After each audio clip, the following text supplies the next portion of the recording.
Hi, my name is Wendy Pepper, and I'm happy to be here to talk to you about figure analysis and evening wear choices.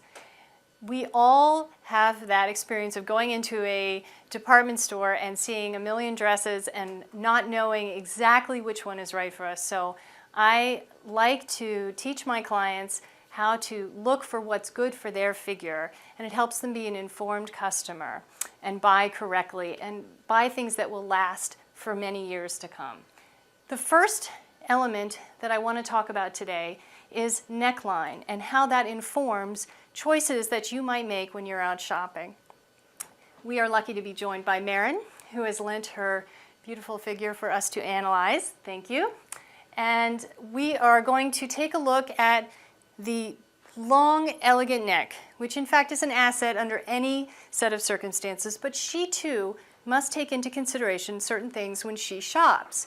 So I have put her in a dress that has a high neckline and has a lot of texture, and what that does is it frames her neck and accentuates its beauty without exposing it and making her look too bare up there, which can happen with people who have long necks. So as you see, she looks very, very pretty in this soft blue ice color. It's perfect for her skin tone.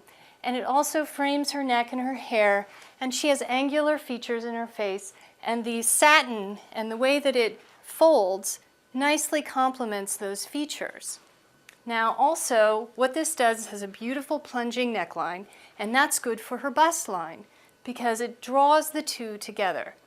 And now we're joined by Pasha. Thank you so much for lending your figure to our exercise today, which is we are discussing different types of necklines and how that affects the type of dresses we buy. So with Pasha, I would probably recommend that she do a neckline more like this, which is strapless with a little bit of detail in the center of the bust.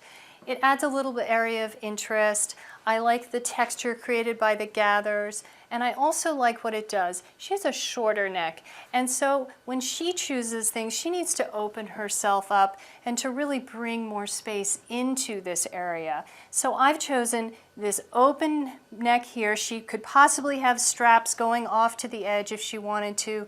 Anything that draws attention out and improves the whole line to her shoulder, and that's really how we analyze the neckline, is what is the best way to offset whatever issue you feel like you have. So if you have a shorter neck, we want to open this area up. Grace is what I would call more of a petite client, and there are specific issues that I address when I work with somebody in that category, and those are that I try to use details up around the neck to raise the eye to that part of the body because it tends to lengthen the whole line of the dress and in fact the impression of the height of the person. So I've used diagonal lines in her neckline to point towards the middle and then to meet with a strap that goes around her neck. That little bit of detail around the neck tends to create the illusion of the dress being longer and in fact her torso therefore being taller. So thank you, Grace, for joining us, and in conclusion we have three different types of necks that were represented here. A long neck, I like to use details around the neck that frame it and give it a sense of, being accentuated by lots of different textures around the neck. For a shorter neck, I like an open neckline and one that draws the eye away and gives depth and width to the shoulder line. And for the petite client, I like small little details that lengthen the torso.